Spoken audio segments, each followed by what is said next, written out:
Welcome to the BiggerPockets Money Podcast, show number 145, where we interview Chelsea Brennan from Money Smart Mamas and get her story of leaving a lucrative career to start her own business and how being financially savvy helped her realize her dreams. Hello, hello, hello. My name is Mindy Jensen, and with me, as always, is my vibrant co-host, Scott Trench. Oh, thank you, as always, for the gleaming and glowing intros, Mindy. They're just fantastic every time. Scott and I are here to make financial independence less scary, less just for somebody else, and show you that by following the proven path, you can put yourself on the road to early financial freedom and get money out of the way so you can lead your best life. That's right. Whether you want to retire early from your high-paying Wall Street job, could travel the world, go on to make big-time investments in assets like real estate, or just start your own business, we'll help you build a position capable of launching yourself towards those dreams.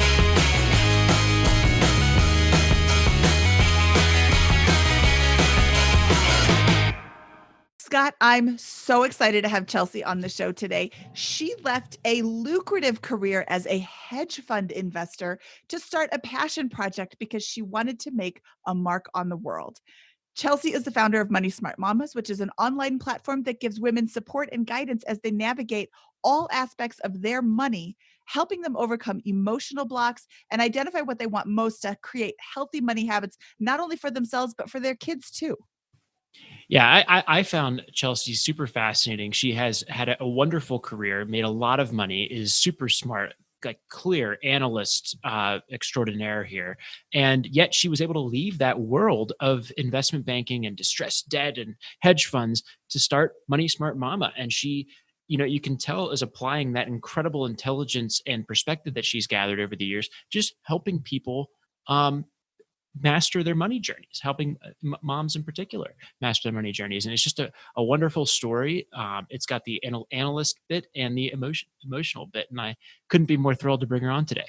Yeah, she's like a combination of left brain and right brain. Mm-hmm. Like she gets the emotional side of it, but she also has this crazy analytical side. It's an awesome show. And I know that everybody listening is going to have a really good time listening to it. Chelsea Brennan, welcome to the Mama Pockets Money Bigger. Welcome to the show. I'm so excited to be here. Thanks for having me, Mindy and Scott.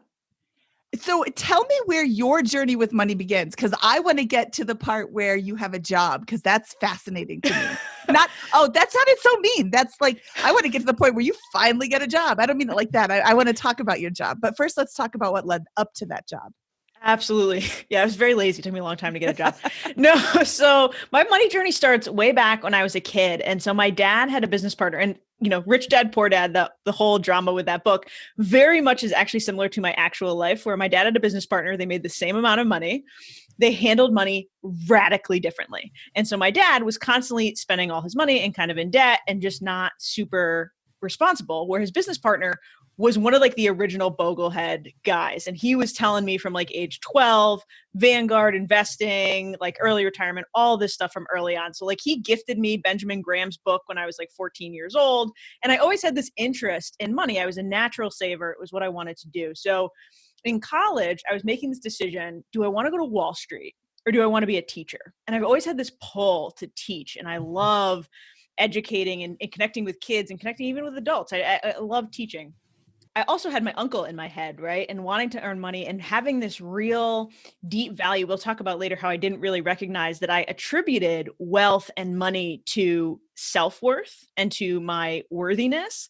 And so I decided I'm going to go to Wall Street.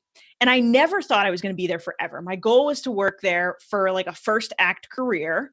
And then as much as I hadn't heard of true retiring early, I was like 40, 45, I'll leave and go do something else with more purpose. And so my first job out of college, I was an equity analyst at Goldman Sachs. I was there for several years. And then I went to Bain Capital, which is a hedge fund that runs out of Boston.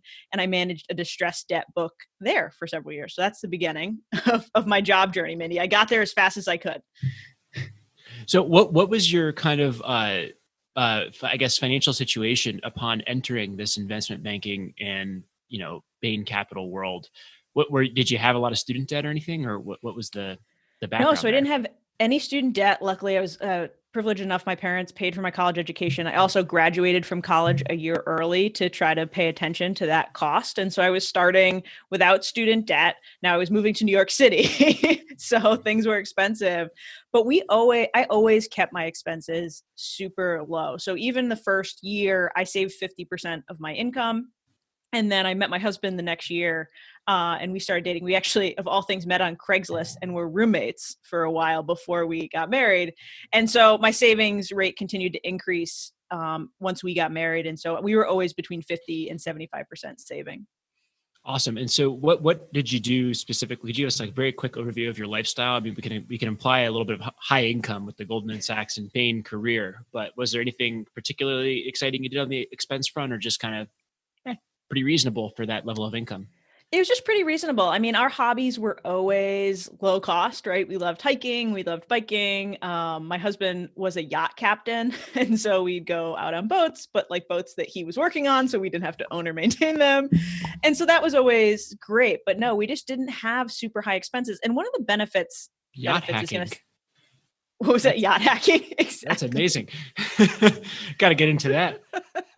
One of the benefits of that style of work, and benefits is a stretch word here, is that you work all the time. And so a lot of people save a lot of money because you're literally at the office from 6:30 in the morning till 10 o'clock at night. And so you're not going out and doing anything except working. And even then there's benefits, right? Of like, if you work those hours, they also buy you dinner. And so you're not buying dinner. And there's a lot of stuff like that happens in that industry. But no, we just kept a pretty frugal lifestyle. Okay. So when you said you're at the office, were you talking about your husband and his yacht office, or you and your investment banker office? My investment banker office. Okay. For some reason the yacht office would be more fun, but yeah, that would be fun to be out there 6 to 10. But yeah, that's, I think that's really important to note. And just because you're not an investment banker doesn't mean you can't get a second job and always be working and never have time to spend money.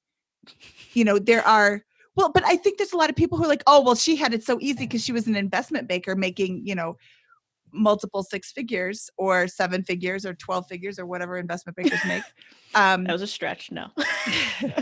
But I also, when I was much younger, I was a administrative assistant. I was a waitress and I went to school. So I never had time to spend money. I was working or I was in school. I probably had a super high savings rate that I never tracked because nobody talked about financial independence 200 years ago. So, I can hear people saying, oh, well, it's like dismissing the story. Oh, well, whatever. She was making a lot of money. You can still do this by taking on a second job. You can not spend money because you're working all the time and not just making a ton of money. And it's still a great way to pay down your debt and save for the future. You can have a 50% savings rate when you're putting half of your income into, well, that was stupid. You can have a 50% savings rate no matter what the rate of money that you're bringing in. If you've got a second job, put all of that money into a savings account or pay down your debt or, invest or whatever. And I think too, like that was not a lifestyle that I would want now as a parent, which is part of like the change that we'll talk about. But at the time, I had close friends that I worked with. Like my son's godmother worked with me at Goldman. We had a good network there. It was not like it was miserable. Mostly we were seeing our friends and working and doing really intellectually stimulating, interesting work. And so it was okay for me to be at the office all the time. I was not miserable early on until we started really thinking about a family. Could you briefly describe what investment banking is for those who don't know? Yeah. So I can tell you what investment banking is. I was not an investment banker. So I was an equity analyst. And so my first job was evaluating stocks. I specifically specialized in commodities and metals and mining. So I would look at those type of companies, set target prices for them, and then pitch buy or sell recommendations to portfolio managers around the world. And so that was my first job. And what was really cool about that job from an investing perspective is you learn so much about valuing stocks, not just doing it yourself, But you had to go debate with these portfolio managers managing billions of dollars, right? And they would challenge you, especially if their investment position differed from what you were telling them to do.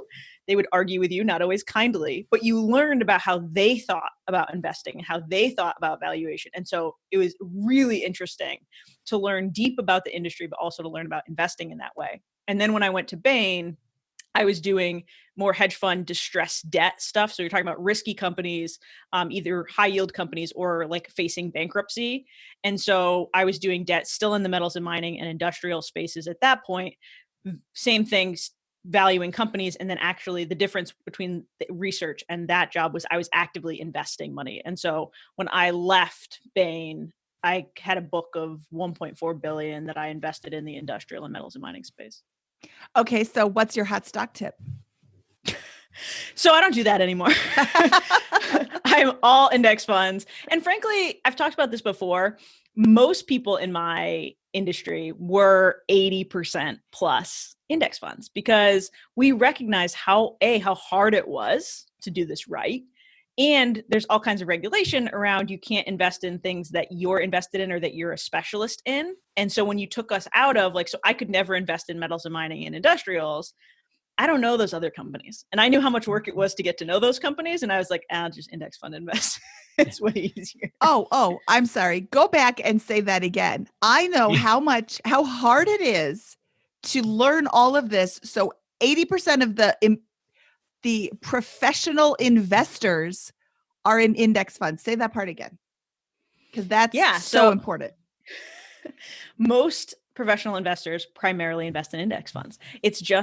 It's simpler. It's how it works. There's regulation involved there too. But we know that even when you are intricately super deep knowledgeable about a company, it's not easy to get it right. And we had the benefits of sitting down and interviewing the CEOs and CFOs. We had the benefits of going and visiting the plants and talking to customers. And it was still really freaking hard. And we still got it wrong sometimes. And so index funds, people ask me sometimes, could you beat the market with stocks? And sure, you could, it's possible. But how much, if you're just an average person, how much of your life do you want to dedicate to researching your stock portfolio and fixing it? And you're better taking that energy and going and earning more money and just investing in low cost index funds or investing in real estate, whatever you want to do. That's a better way to optimize for most people. And so that's what I do. And that's what a lot of people I worked with did. Can you briefly explain the concept of alpha? Yeah, sure. So alpha is how much money you make versus the basic index. And so some of that, the beta is just general volatility. And so that's how much the market moves up and down naturally due to cycles, due to news, whatever. Alpha is how much actual gain you benefit from by how you choose stocks. And so for us, some companies will say we have this alpha generation over the market of 5% or whatever, which would be crazy, but 5%.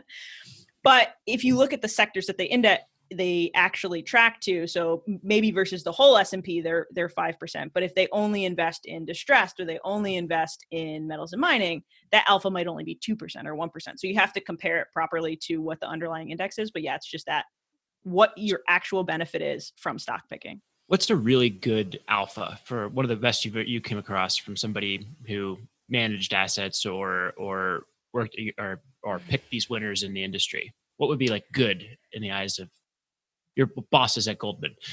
Yeah, so really, it's hard because in a year, you can over a 5-year period. I don't know. Over a 5-year period. I mean, over a 5-year period, you're talking 5%, 10%, maybe in the hedge fund world, over the index. But in a year, maybe you see 30%, but then the next year you're probably going to miss.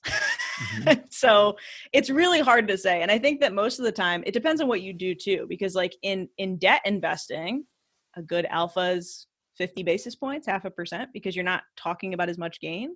The difference usually isn't that high. And 5-year period is the longer you stretch that period out, it's not that different. You're getting closer and closer to just the market. So that's the point I want to make with this is if you are a person on your own building private wealth and you're building $100,000, you have $100,000 to invest, which is a lot of money, right?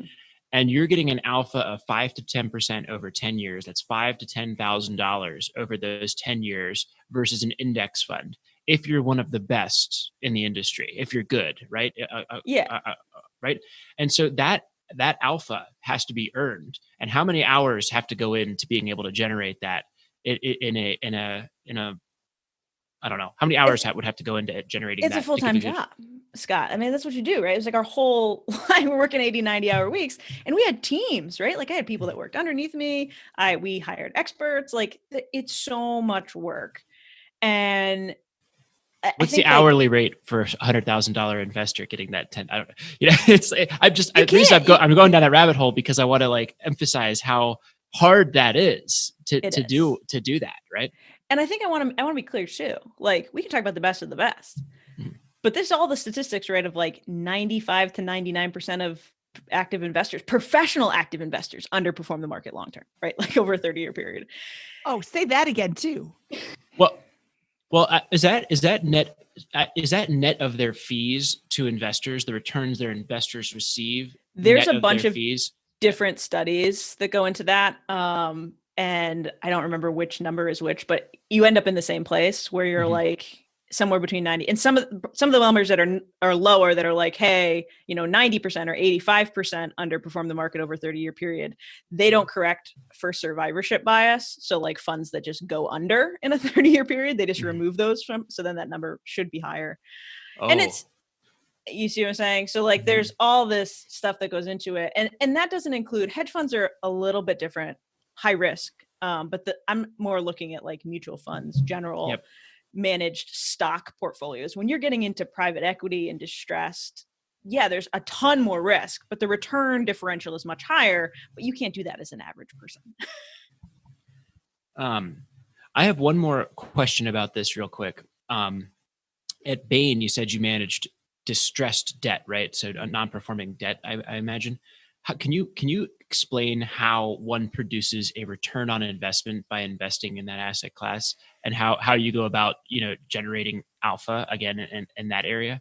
Absolutely. So there's two sides of that. So distressed debt can either be companies that look like they're going to go bankrupt, and so their debt starts trading at a really reduced rate, or that's already bankrupt. And so most of the time in distressed debt, what you're doing is as a company is approaching bankruptcy, you're picking up positions in their debt as they get closer and closer to bankruptcy. There's usually not a lot of trading that happens once they actually file. It does happen, but not as often.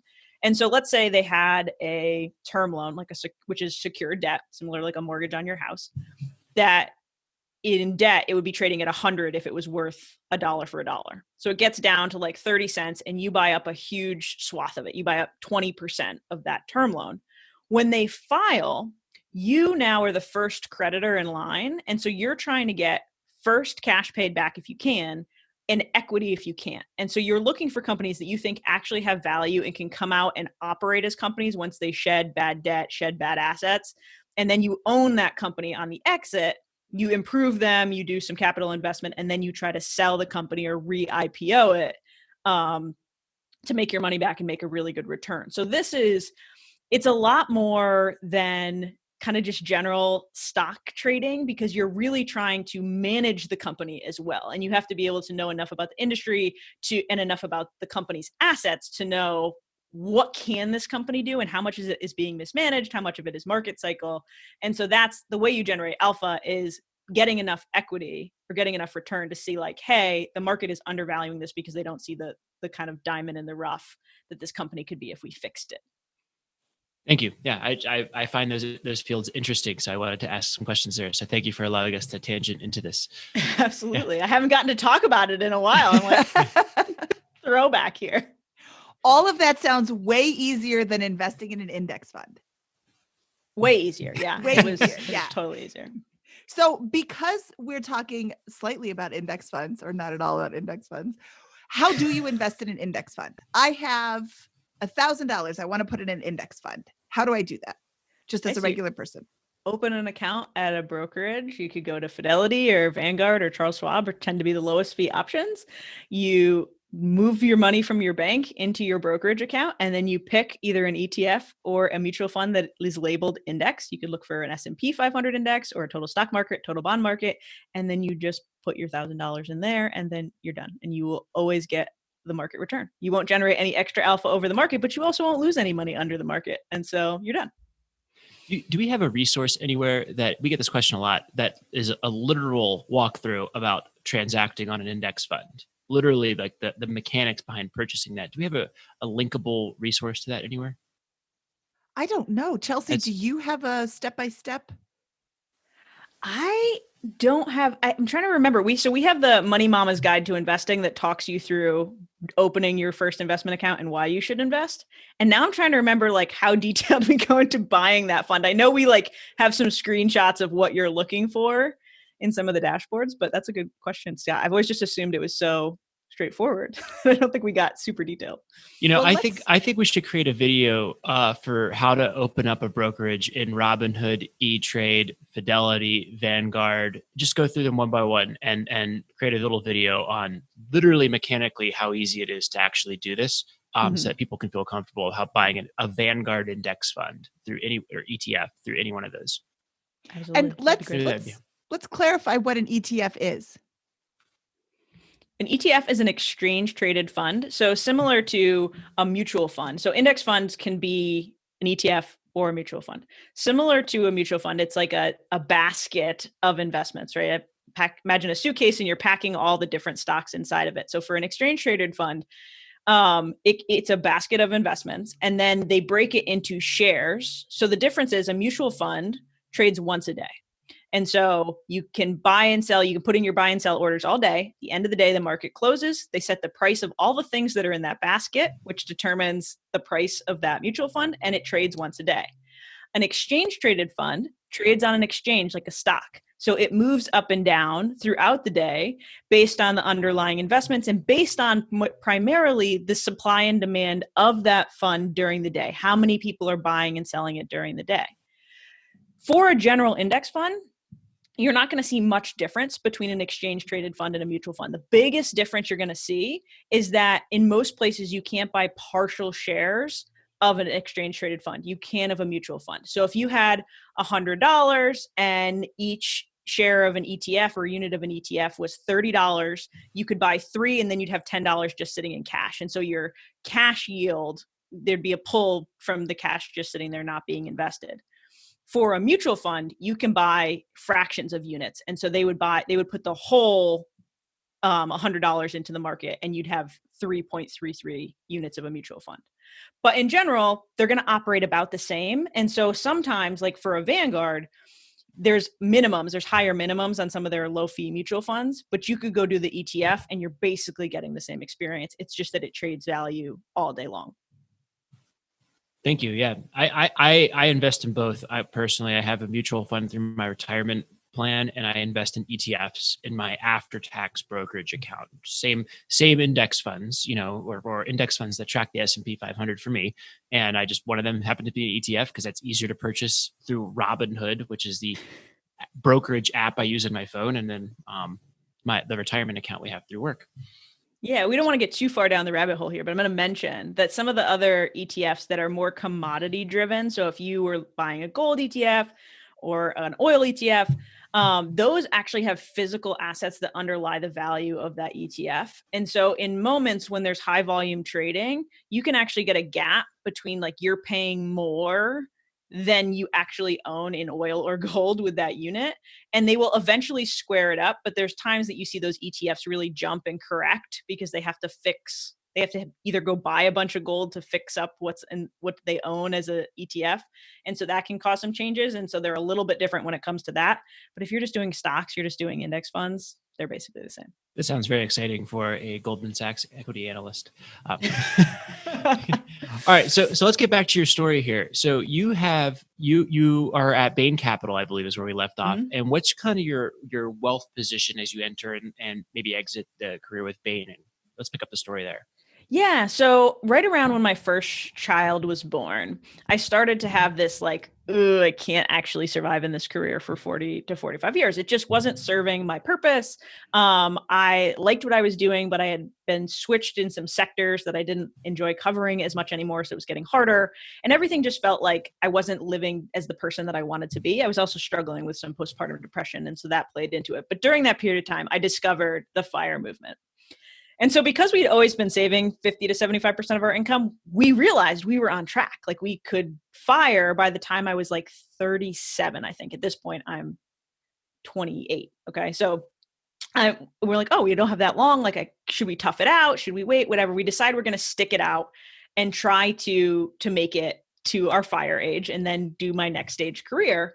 And during that period of time, I really needed some kind of passion project. So I started a blog. Smart Money Mamas is the name now, but its original name was Mama Fish Saves. There's this whole story that goes with that, but I let my mom's group name the blog. I was answering their money questions and I loved it. It was growing. We were answering mom's questions. I was tying in all this money knowledge I had, but also helping families and educating, which kind of pulled back that other side of me. And so we got pregnant with my second child, I had major back issues. I had 3 herniated discs in my back while I was pregnant with him.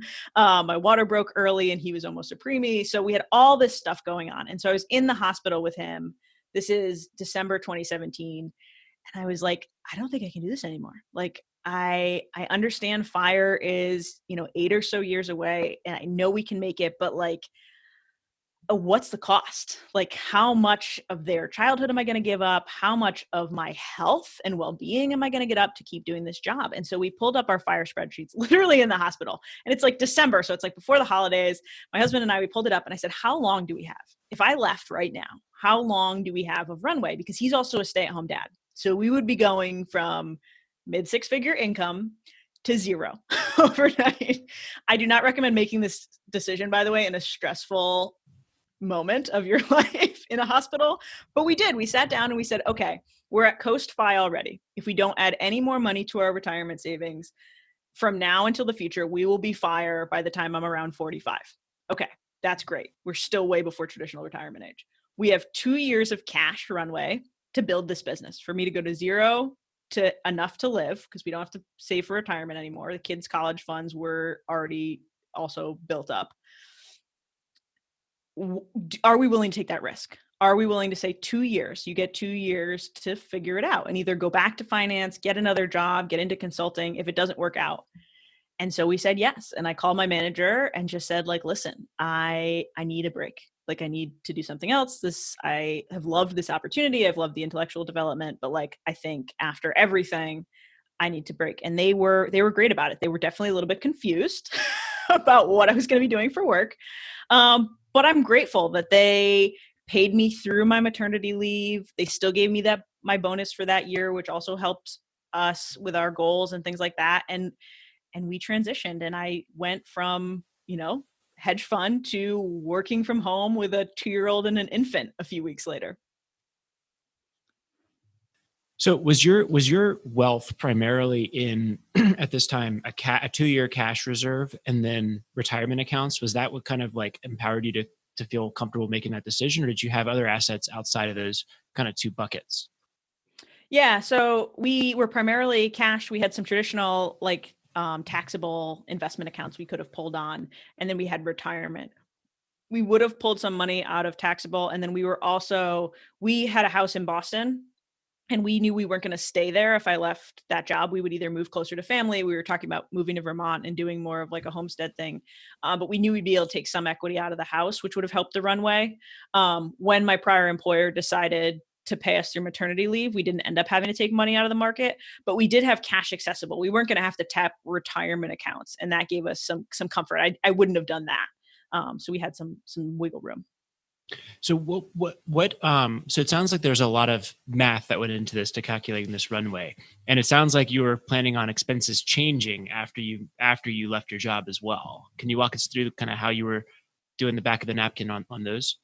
Yeah. So I use a tool called On Trajectory that like you can put in all your different assets and you can set different growth rates for them, different inflation rates, and it'll chart out. And so we could move money around in there pretty easily. And then I had a robust spreadsheet that tracked some of these things that we were pulling.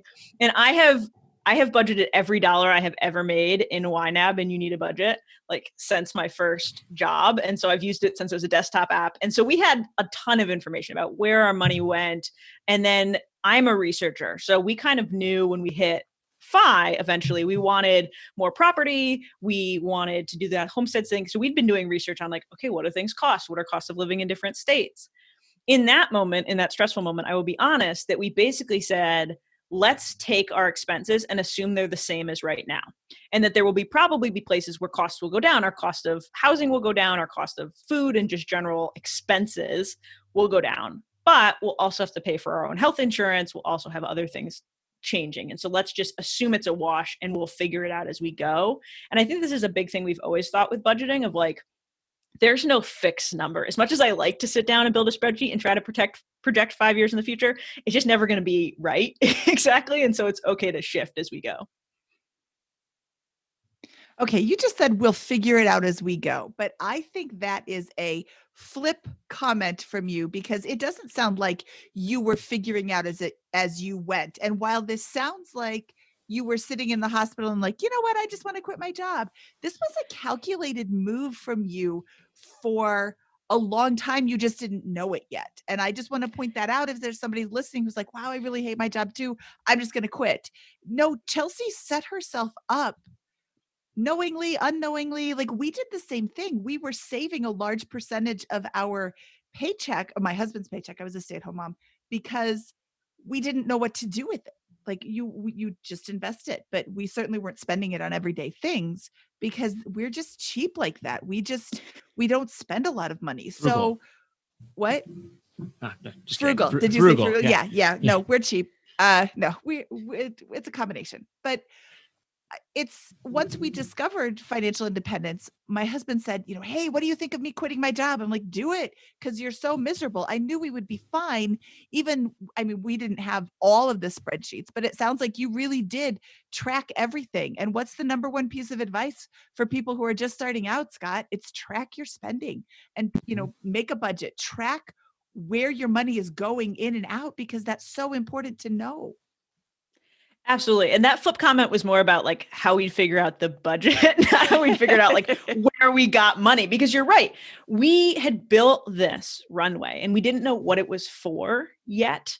And I think that this, we can talk about too, some of the struggles that happened after I left. I think that would be really beneficial for people who are just listening of like, oh, this would all be better if I just reached fire, or this would all be better if I just quit my job. I do want to talk about that. But first and foremost, like, I needed a kick in the pants to make a change. Like we were ready. I could do it, but I was scared. Like I was scared of giving up the income. I was scared of being a young family, being the sole income provider and like not having income. Obviously that's not an easy thing. And it truly took being in the hospital and having had spent that entire pregnancy up to that point. Guys, I couldn't sit or stand for longer than 10 minutes. And so they had to put a standing desk in my office and I had to stand until the timer went off and then sit down again so that I could like continue to operate and not end up in the hospital because my back was so bad. And and a lot of that was stress induced, was emotional induced. And I still kept showing up to that job. And it wasn't until we were literally like with a NICU doctor being toured around the NICU if we were going to have this, preemie baby that I was like, something has to change. And then I was willing to say, okay, we have the big building blocks in place. Let's figure out the rest of it as we go. One of the things that before we get to the challenges after you left, like putting yourself in the shoes of someone who's listening and maybe they earn a moderately high income, but maybe not you mentioned casually mid six figures, which seems like a large amount of money from an income perspective. A lot of money. Yeah. But like, suppose that you're in Boston or a coastal city like New York, and you think you're doing pretty reasonable on the spending front there. What advice would you have for somebody to be able to put themselves in your position from the optionality that you seem to have at early 30s here? Yeah, I think tracking is really important, and determining what actually brings you joy to spend money on. I think a lot of in the coastal cities, there is so much pressure to go out. And the cost to go bowling in New York City or Boston is ridiculous, right? And so it's a little bit deciding like what kind of lifestyle do you want to live and how much are you willing to, I hate the word sacrifice because it's just shifting. And so we had, in New York City where everything is really expensive, my friends and I used to have what we called DOFs, which were days of fun. And we would track some kind of frugal fun. So we would do a game day, or we would go drive out into the more rural areas of New Jersey and do apple picking. We do these activities that we were all together, but it was pretty cheap. And so we just changed what we wanted our lifestyle to look like to save more. And then if you want more optionality, sometimes it comes down to you've got to leave those coastal cities. And so if you're going to make a change, if you're going to go become an entrepreneur or do a different career,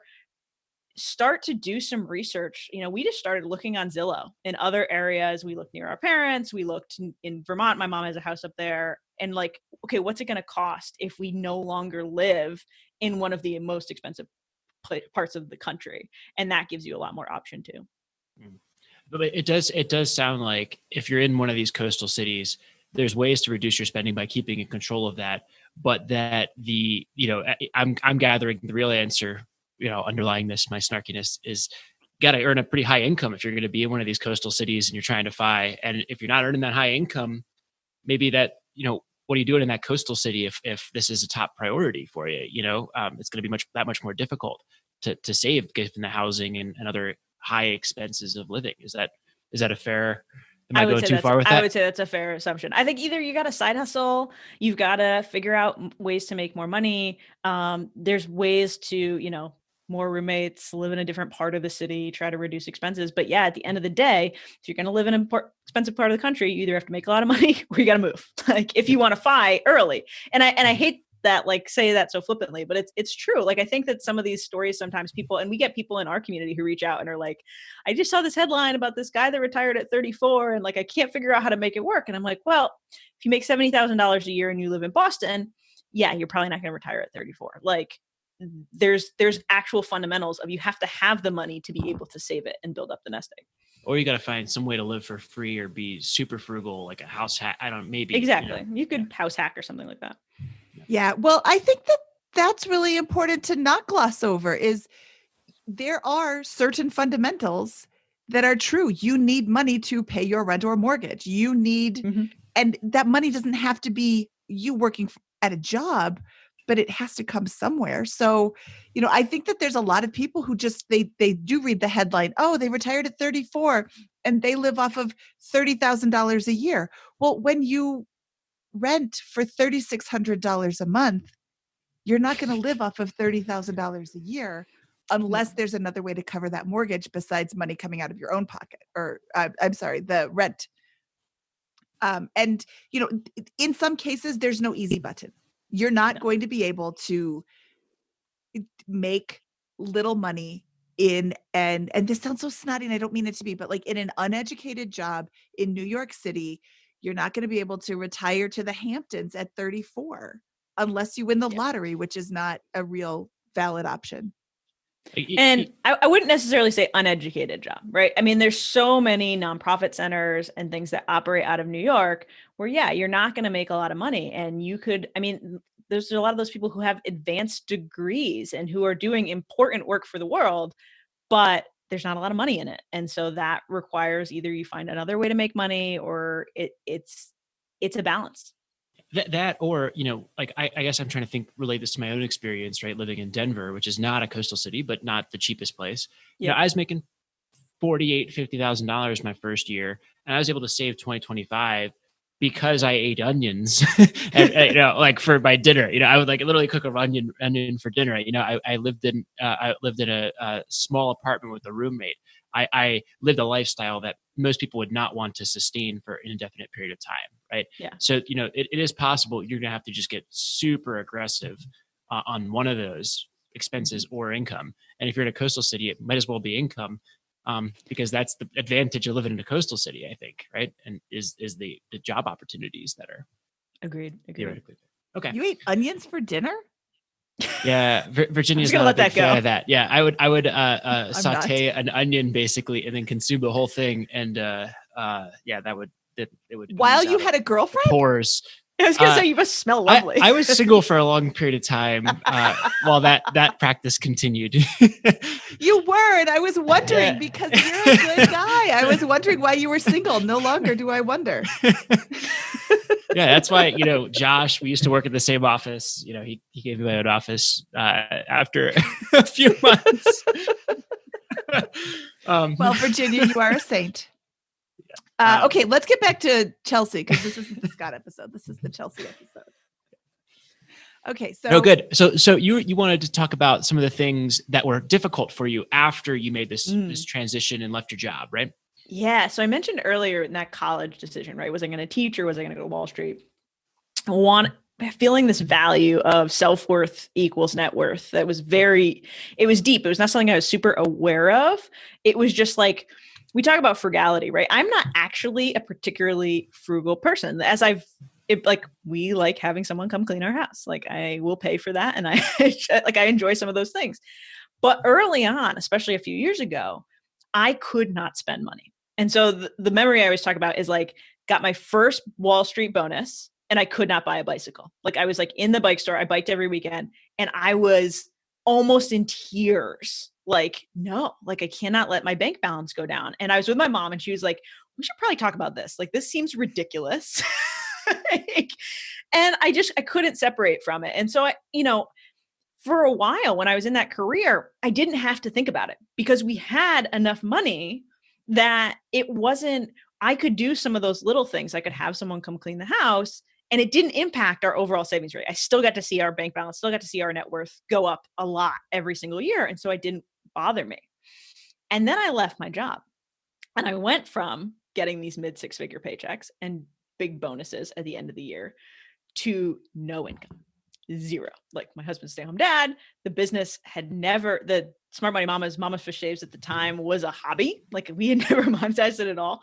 And it was scary as hell. And I had these moments, I started to have these like real fears that like my kids were going to resent me because I'd taken these like opportunities away from them that job would have provided, having more money, like schooling and things like that my kids are at this point like infants, right? So that I didn't mean now, I meant like in the future they were going to be upset about.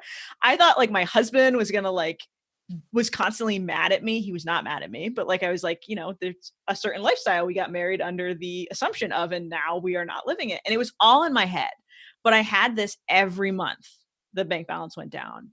Total fear. And so when I mentioned like thinking that just FI will solve the problem or just quitting your job will solve the problem. What started to happen really quickly in that first month, I mean, I intended to take 2 months at least of like maternity leave with George before I started building the business. Within that first 2 months, I took my first freelancing client from the same hospital where I quit my job. Like I never intended to be a freelance writer, but I was like, we need money coming in. And Jeremiah's like, we just said we have 2 years. And I was like, no, we need money coming in. Like I'm going to take this freelance job. And so I started freelance writing. I started doing some consulting for small businesses. Like I was doing all these other things. And I saw opportunities to build the consulting business in particular to a high income more quickly than the business. And I almost did it. I got so close to making that decision. And I had to literally took my husband being like, you're chasing money again. Like we're going to end up in the exact same place where you're going to be doing well financially and you're going to be unhappy, that you're going to be doing something that doesn't matter to you and that you're going to feel like you're not being yourself. And so how can we break this? And it took months and months to really recognize that like, A, we were safe. I think part of it was a safety concern. And B, that my family and my friends and myself, I was okay and I was valuable regardless of how much money was coming in that moment. And so there's so much self-work that goes into these big transitions of recognizing what are you doing this for? And what inner problem are you trying to solve by big, giant life shifts? And making sure you're not just jumping from job to job, from location to location, fixing an internal problem externally. Oh, that's huge. I think so many people are focused on the RE that they don't look at what comes after RE. They don't think about how they're going to spend their days. You have 24 free hours or 16 if you're going to sleep. But you still have a lot of free time. If you have little kids, well, now you have no free time again. But finding a way to fill up your days is not going to be as difficult as you think it is, but you're just going to do all the things that you do on the weekend and at nights and on the weekend right now all the time. So if you come home from work and you're watching TV until you go to bed, that'll just be your whole day. You can find something on TV. What is that Bruce Springsteen song? 57 channels and nothing on, and we've got like 580 channels now or something. Like there's so much nothing. Great British Baking Show. Great British Baking, and Netflix and Hulu and all those other channels now. Like you could really find a ton of crap to watch. Is it fulfilling you? No. Scott's going to retire at some point in the future, and he's going to play video games for 6 months. And I think that sounds like a punishment. Personally, that is just not what I want really to bad. do. Yeah, I think Scott's actually going to do it for like a week. Yeah. In a week, I think he just kind of resets. Like there's like some stuff in like the homeschool world, which I know 2020, everyone's a little bit in the homeschool world of like when you first take your kid out of traditional school to bring them to homeschool, they let them unschool for a while. Like just like let them, don't set anything up, let them just become kids again and then try again. Because if you just try to do traditional school at home, it's not going to work. And I feel like there's some adjustment period where you have to play video games for a month and realize that you're not happy playing video games for a month. But I tell this story partially because I think so many people spend years preparing for FIRE, and they've built this whole identity around being someone who earns good money, who saves a lot of money. And then when they step away from their job and they're not putting that money away, there's a shift. You have to redefine who you are and what you want to make that adjustment smooth and feel like it was worth it. Yeah. Who did we have on, Scott? Was it the Retirement Manifesto who said he has Doc G talks about this a lot. Is that what Retirement Manifesto? Fritz was the Retirement Manifesto where he had like a 5-year plan or something to transition out. And it's not just, hey, I quit my job and then I'm done and I can go live the life that I want to live. You have to plan for it. It has to be a conscious decision. Otherwise, yeah, you're just going to get sucked back into whatever it was you were doing before. Absolutely. Going back to what we mentioned earlier with the Doc G part of this and the mental self-identity that kind of goes with, I think, a high-end career in hedge fund or distressed debt and all these fancy terms and companies like Bain and Goldman. What was that like for you, shifting away from that career? Yeah, I mean, that comes back to the identity and the self-worth thing too. For a while, I mean, the first year plus, I had to qualify. People were like, what do you do for work? And I couldn't just be like, oh, I'm a blogger. I run an online media company. I was like, I used to be a hedge fund manager, but I left to do this thing. And I had to like take this piece of identity with me to qualify that like I had earned the right to go do this different or silly sounding thing for some people that don't understand blogging or don't understand the online media world. And it took a while for me to just say like, no, like this actually, I love this work more. I think this work is more important, has a bigger impact on society. And now I'll just say, like, people ask, I'm like, oh, I run a business teaching moms about money, or, oh, I run an online blog teaching moms about money. And people that meet me don't know I had that old career most of the time. But yeah, for a while, I still was so tied to that identity. So how do you, like, I guess it's not really a money thing at this point that's keeping you from leaving the job or making it difficult for people. How do you address that ahead of time or figure out a way, like people want to buy, we get that all the time.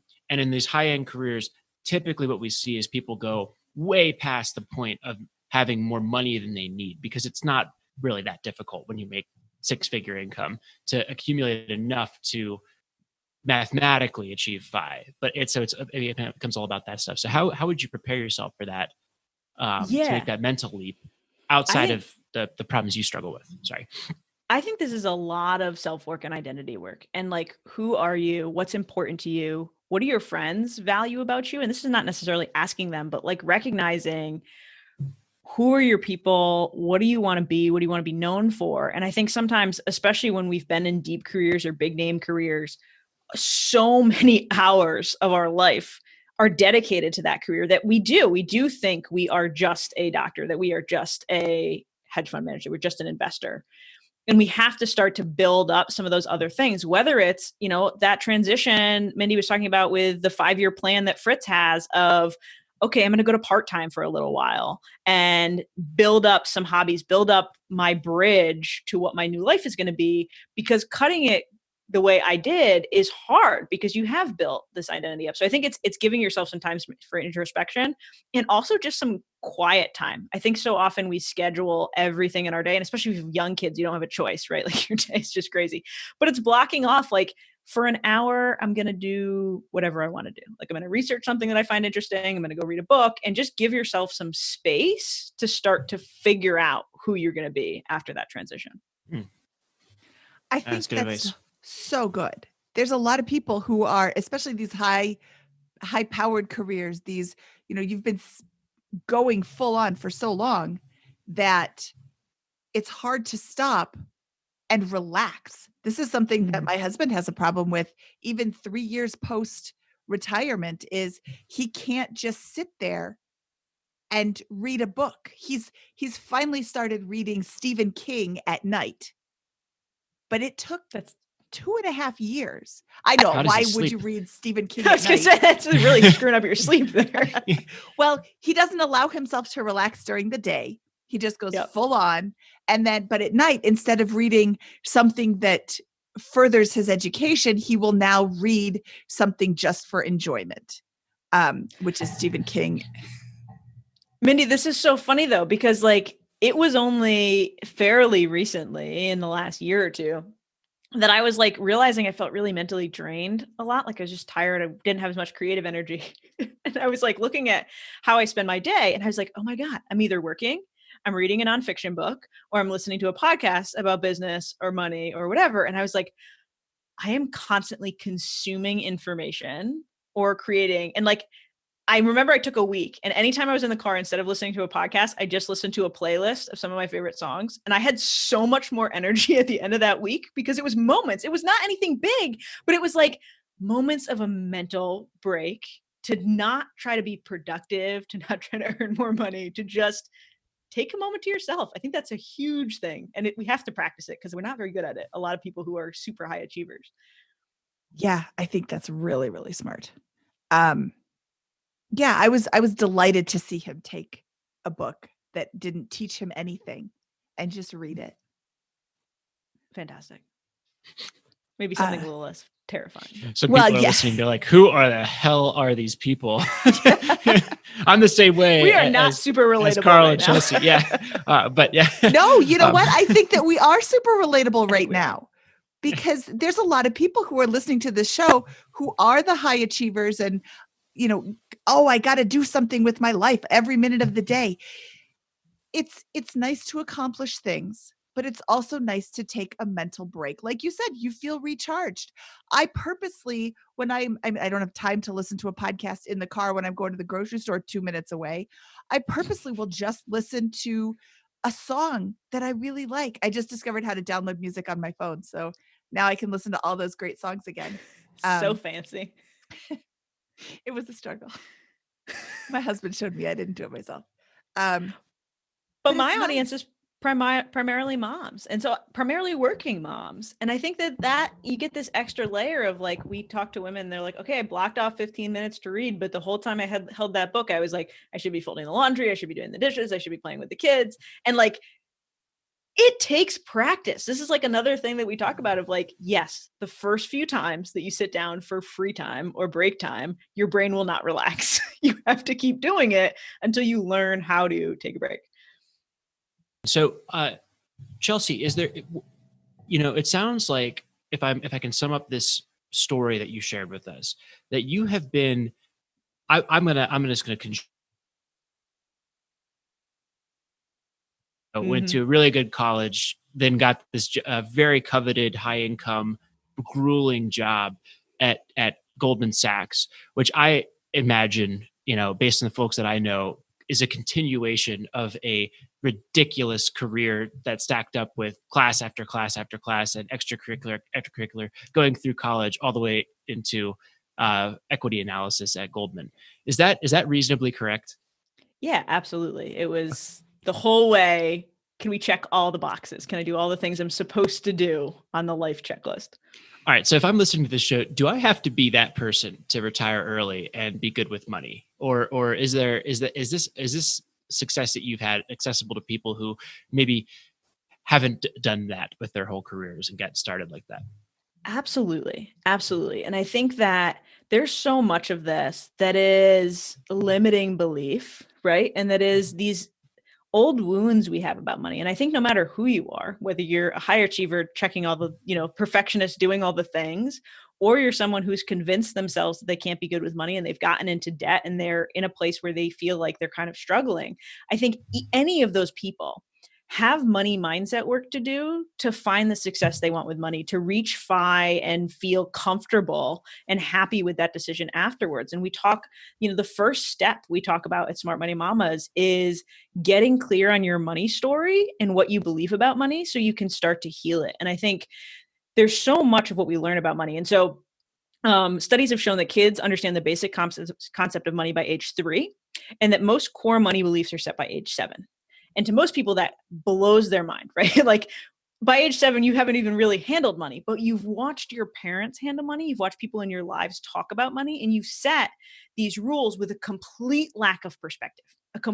You're not an adult, but you're trying to create order in your life to feel safe. And so you see one instance and you make a huge decision, right? You make this thing that then you carry through. And so no matter where you're starting, you can build a healthy relationship with money. You can build the financial success you want.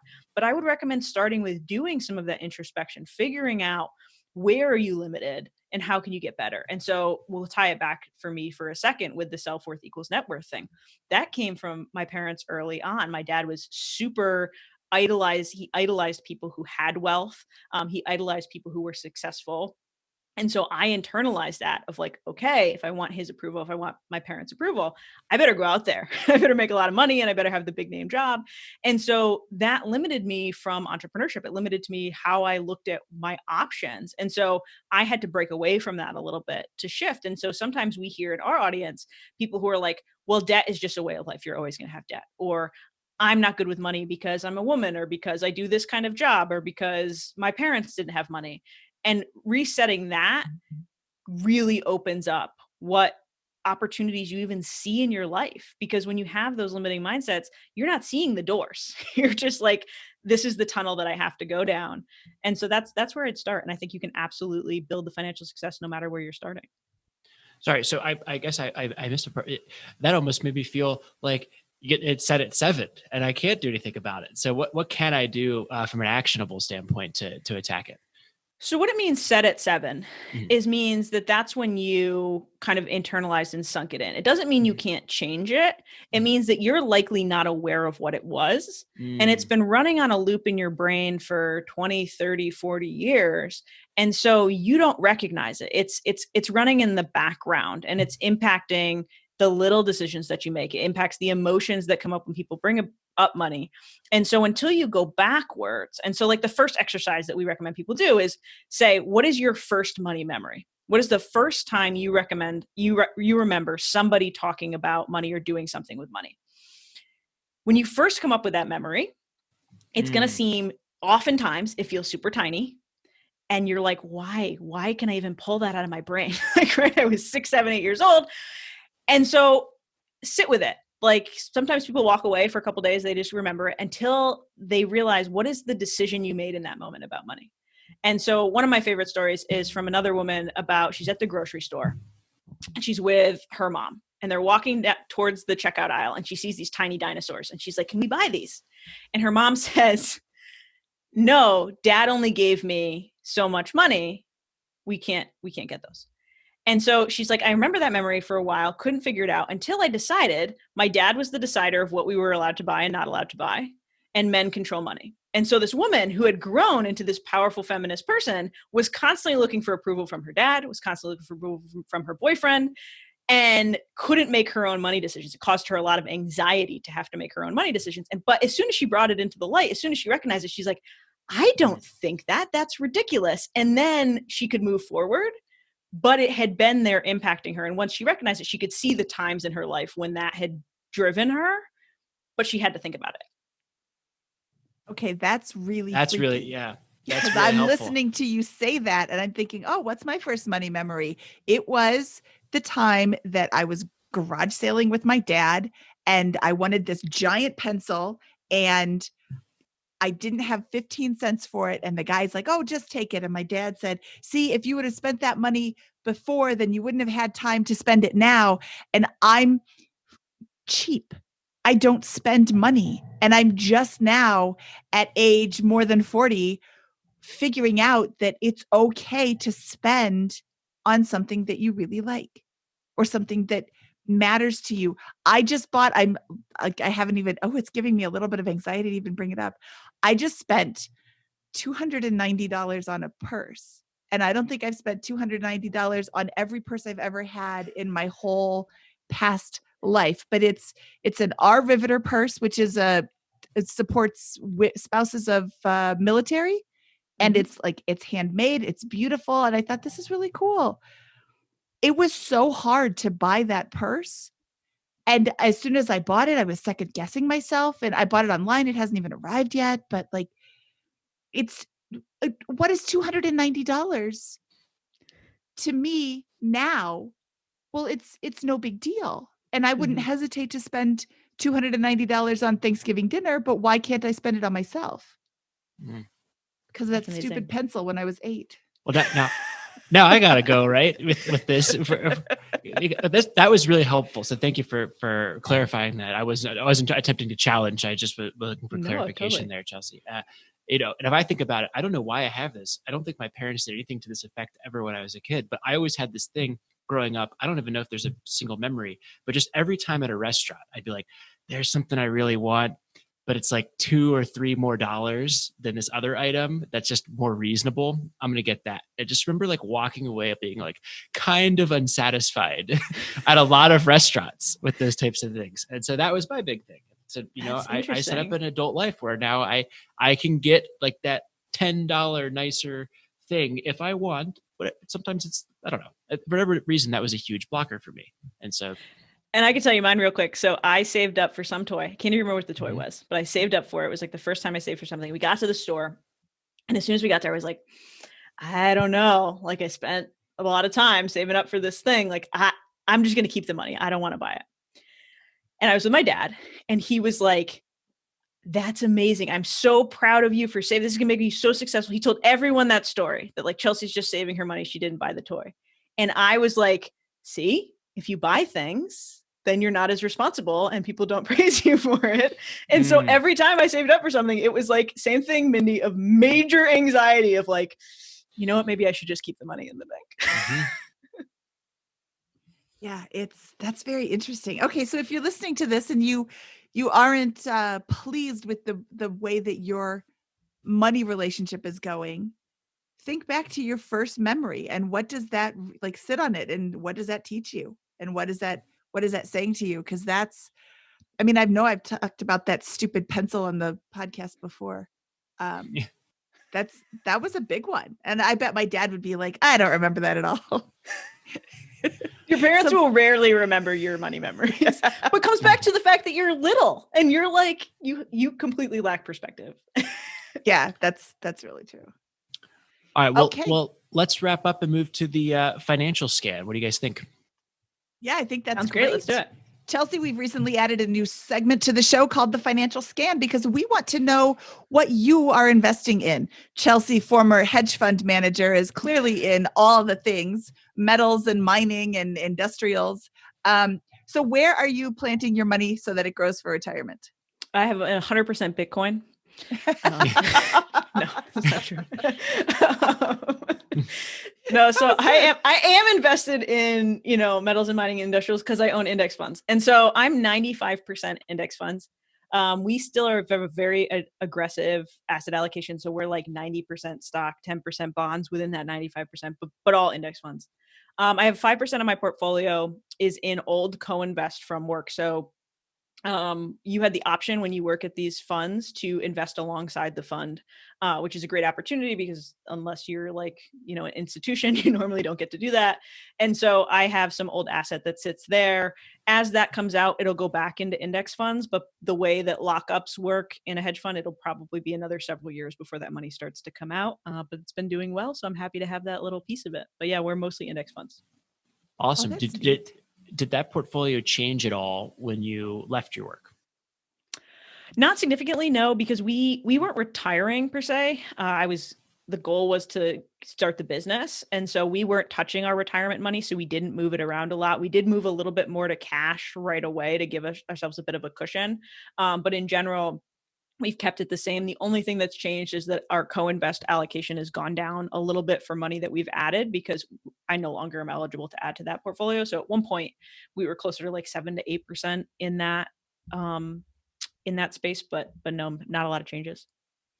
And when you left your job, you had 2 years of annual spending in cash, I believe. Did that increase, decrease, or change the same since then? What does it look like now, and how do you feel comfortable in terms of cash on hand? Yeah, so we have about 8 months of cash on hand now. The first year, the business didn't make much money at all. We had costs, and so the first year of that got spent down. And then as the business kind of grew and is at least covering part of assets, we spent it down. We haven't taken any more money out of cash. I'm comfortable with 8 months. At some point, I'd like to get back to closer to a year just because entrepreneurship and kids, it's always good to have a little bit of cushion. But no, we're at about 8 months now. Yeah, no, it's interesting. Every person that we have now talked to who is bi, has mentioned an 8 month. You're actually at 8 months. You are the lowest. Not to give you any nerves there, but I would say that's my take is that everybody's got 8 months plus or a year plus, sometimes much more than that. Are you seeing the same thing, Mindy, in our interviews so far? Well, I would say either 8 months or there's a couple of people who are like, a month or two. Really? Because they have. Maybe I'm completely wrong then. Who said that? Don't put me on the spot. Who have we had recently? I'm completely wrong. Joe Saul-Sehy like a month or two? Oh, Joe. That might be right. Maybe I'm completely wrong. But we also just started this. The financial scan. It's only been a few weeks, maybe a few months. Wrong. You're right. Joe does have a month. I look back to that. Okay. But he's also, I would argue that he is 5+. He is probably fat 5+, meaning he has all the money that he needs to live a very comfortable, I wouldn't say lavish, but a very comfortable lifestyle, and then some. And his wife still works. And his wife still works. So, that's very interesting. So is your husband still staying at home? He is still a stay-at-home dad. So that's very interesting because we don't have very much in cash at all, but I still work and Carl doesn't, but we don't spend money. So it's okay. No, fair enough. That makes a lot of sense. Okay. Well, should we move on to the famous four? We should. Okay, Chelsea, it is time for the famous four. These are the same questions we ask all our guests. What is your favorite finance book?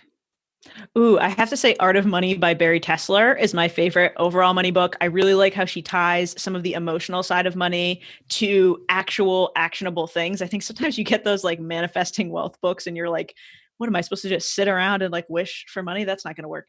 And I really like how she integrates kind of some of the mindset stuff to actual action. But I also have a soft spot for Intelligent Investor by Benjamin Graham because it got gifted to me as one of my first money books. And so I always go back to that one. Okay. I love The Intelligent Investor. I have not read Art of Money, so I'll have to go check that out. But I just love that bash of the mindset books. Not that there's anything wrong with it. I just thought it funny. It depends on the book, but you know what I'm talking about. Yes. Okay. What was your biggest money mistake? Ooh, good question. So I think my biggest money mistake would actually be not doing more of that co-invest that I mentioned earlier. And so at the time when I was working that old job, I didn't want too many of my eggs in one basket, like to be working there and then to have a lot of my assets invested that way. But one, really unique opportunity to get high returns. And two, we could actually leverage that. So they had like this super low fee thing. So you could like 80% leverage. You were investing your own money. And so I didn't do that for the first several years. And I kind of wish I did. I think our net worth would be much larger. That was probably my biggest miss. No, love it. The opportunity cost mistake. Opportunity costs. Yeah, that's okay though. Gets you every time. You know what? Ask the employees of Enron how they liked investing all of their eggs in one basket. I know. So I can't be too upset about it, but if I could go back, that's something I would change. What is your best piece of advice for people who are just starting out? Ooh, we talked about this a little bit in the episode. I think it's really going back and thinking about your relationship with money before you dive in. And sometimes, oftentimes, especially when people start budgeting and start setting these goals, they'll tell me like, well, I can't, but every time I try to budget, I get stuck or it doesn't work or I just can't budget. There's probably some roadblock in there that you're setting up in your brain that is keeping you from moving forward. So I think the first thing is really thinking about your relationship with money. That's really powerful. Look at how we did it today, all of us. Just here's my money block. Wow. That's a good piece of advice. I like that a lot. All right. Most difficult question of the famous four. What is your favorite joke to tell at parties? This question assumes I go to parties, especially not in 2020. I'm not at a lot of parties. I don't have a joke to tell you, but I will say that I normally end up telling a funny story about one of my kids. And the most recent one I have that I've been telling people is my 2-year-old has learned to sing that song Down by the Bay where the watermelon grows, but he doesn't quite get it yet. So he comes up with his own things of like, have you ever seen a shark eating a ninja turtle down by and then he just like cracks himself up, but he doesn't understand that it's supposed to rhyme. He's just picking words. That's fantastic. 2 is a super fun age when they're talking and they're making stuff up and they don't really understand how it works. 2 was a fun age with the first one who didn't have the terrible 2s. 2 is an adventure with our youngest who is a climber and just generally a crazy child. Well, Scott doesn't have any kids and he is of the mindset that kids are going to be so easy. So let's just let him know that he's 100% right. Absolutely, Scott. Don't worry about it. They sleep through the night right away. That's right. That's what I heard. Yeah, right away. All right, Chelsea, where can people find out more about you? Yeah, so I'm at Smart Money Mamas on all platforms, but we run a big annual online summit every year that's actually coming up in just a little over a week called Mamas Talk Money. At Mamas Talk Money, we have over 40 incredible speakers, including Mindy, that talk about all areas of money from mindset to budgeting and investing through to entrepreneurship and career. It's a really fun 5 days and it's free to attend. So registration for that is open right now at mamastalkmoney.com. So come check that out. We'll have a lot of fun. We're doing over $10,000 in giveaways of financial literacy books and courses and prizes. And so it'll be good. Awesome. Well, we can link to that in the show notes as well for people who want to find that at biggerpockets.com/moneyshow145. If you want to go check that out. Yes, that is super awesome. I love that it's free and it's online, right? I don't have to travel anywhere to get there. You don't have to travel. You don't have to put your makeup on. You don't have to get a babysitter. A lot of great perks. And I know that Mindy's cheap and likes that it's free. I love that it's free. When you're first starting to figure out money, it's difficult to spend money to have somebody teach you how to save money. Like, why would I spend money? That's so dumb. This is so easy to just pick and choose which things are interesting to you and watch them. The money mindset, that is so huge. I mean, you can't change your relationship with money until you're ready to do it. So get yourself in that mindset. It's also been great for people who, for the same reason, Mindy, because it's such a block to not want to pay money to learn about money, for people to see the community. And so we have a Facebook community that goes with the summit. And last year we had just so many moms and so many women talking to each other, seeing that they weren't alone in some of the things that they were struggling with and having some cool breakthroughs. So yeah, I think it's a good entry point. And we also have some more advanced stuff for people who've been in this community for a while. We have presentations from Jamila Souffrant on FIRE. We're talking about long-term retirement planning and estate planning and career building, all that kind of stuff. So, oh, that's awesome. So if you're a mom or if you're not, check that out. Okay, Chelsea, this was huge. This was so much fun. Thank you so much for coming on the show today. I really appreciate you taking the time out of your day to share all of these things. That whole piece at the beginning about the investment banking thing, I learned a lot just talking to you about that. So thank you. Thank you so much for having me and giving me an opportunity to talk about my last career. That was awesome.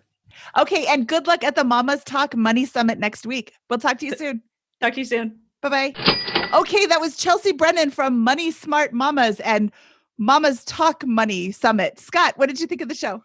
I thought it was a vivid, energetic, great show where we talked about a lot of things that, I kind of selfishly asked her some questions about equity analysis and bond stuff because I was just interested in learning about like what that meant and what that was. But what I really thought was special about it was her story and her journey with money and her ability, her kind of realization that, hey, this high income identity job that I've got at a hedge fund, which is a very prestigious and renowned career.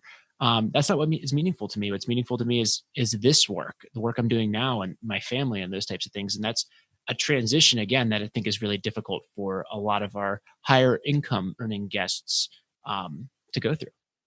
Yeah, Scott, I think there's a lot of takeaways from this episode just for pretty much anybody listening. I mean, when you're starting your journey, look at what your money story is, the money moment that defined your childhood. That was huge and kind of a little scary. She probably could have also been a psychologist. Mm-hmm. But, to the high level, the questions that you were asking, I learned a lot today. I didn't even know what alpha was when you asked that question. Like, I do a lot of index fund and real estate, and alpha does not apply to my choices in either fund. I was just getting going on the jargon to try to prove my passive index fund point on my soapbox. But there we go. And that was really profound.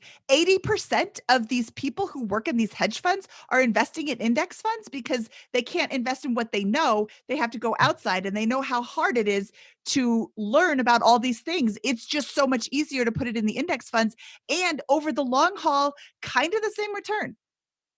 Yeah, why do all the work? I thought that was interesting that, hey, we're barred from investing in this and we don't trust our peers. It's kind of what I got from that, from that statistic. So she didn't say those words exactly. Yeah. But yeah. So anyways, should we get out of here on that note, Mindy? We should. From episode 145 of the BiggerPockets Money podcast, I am Mindy Jensen and he is Scott Trench. And we are out of here with nothing clever to say. I forgot to do that again. So. No, that's all right. Oh, if you have something clever for me to sign off with, email Mindy@BiggerPockets.com or share it in our Facebook group, which is found at facebook.com/groups/BPmoney. Okay. Yeah, we need one big long list of those. So please we'll start a thread and get it going there. Oh, that's good. Okay. I will start the thread. Please comment. Okay. Talk to you soon. Bye-bye.